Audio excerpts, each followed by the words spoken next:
Hi guys, pumunta nga pala kami sa bukid para bumisita nila tatay at para na rin bumisita sa aming paggawang bahay kubo. So ito si Mayor, sumakay lang siya sa motor pero gusto niya talagang bumalik.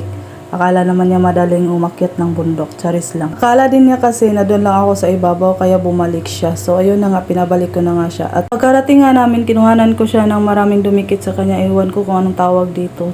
Pagkatapos ko nga nakuha na ng mga dumikit kay Mayor, naghanda na rin ako dito ng manok. Mga 6 na piraso pa lang itong Thai. Hinugasan ko lang ito ng mga siguro 2 beses, charis lang. Susubukan ko talagang magluto ng inasal na manok na sa kawali lang. Pagkatapos ko nga nahugasan, naglalagay na rin ako dito ng MSG at kaunting asin para imamarinate natin ito. So naglalagay pa rin ako dito ng paminta.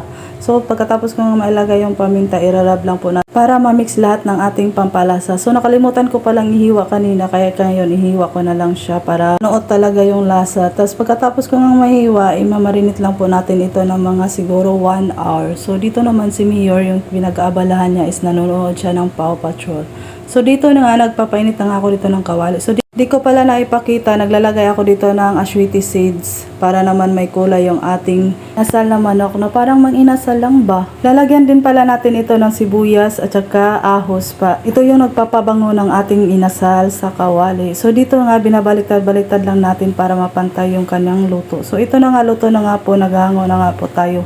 Ang ganda nga naman ng pagkaluto niya. Habang naghahantay tayong maluto yung second batch, ito binisita. Dito pala kami magtatayo ng aming bahay kubo. Ito yung aking partner in crime. Siya lang po yung magtatrabaho ng aming bahay kubo kasi panday naman siya. Balik ko nga, tiningnan ko, ito na yung ginawa ni Mayor. Yung mga kalamansi, kinuhanan niya yung buto. So ito na nga, luto na nga po pala yung ating chicken and asal sa kawali. So di mawawala talaga yung chicken oil at sauce. So dito si Mayor, binigyan ko nga siya ng isang hita. Diyos ko naman, konti na lang yung natira. Tapos pahipasayaw-sayaw pa siya. Kasi nagugustuhan talaga yung niluluto ko. Chicken lang po yung binigay ko kay Mayor kasi nga tapos na po siyang kumain ng kanin. So dito na nga, kain na po tayo kasi gutom na po ang ating mga trabahante. Charot lang. So una po natin nilagay yung ating chicken oil. At syempre di mawala yung ating chicken and asal. So ang sarap talagang kumain kapag nagkakamay. First time ko palang gumawa ng chicken and asal pero putik, nakakadaming kain ka talaga dito.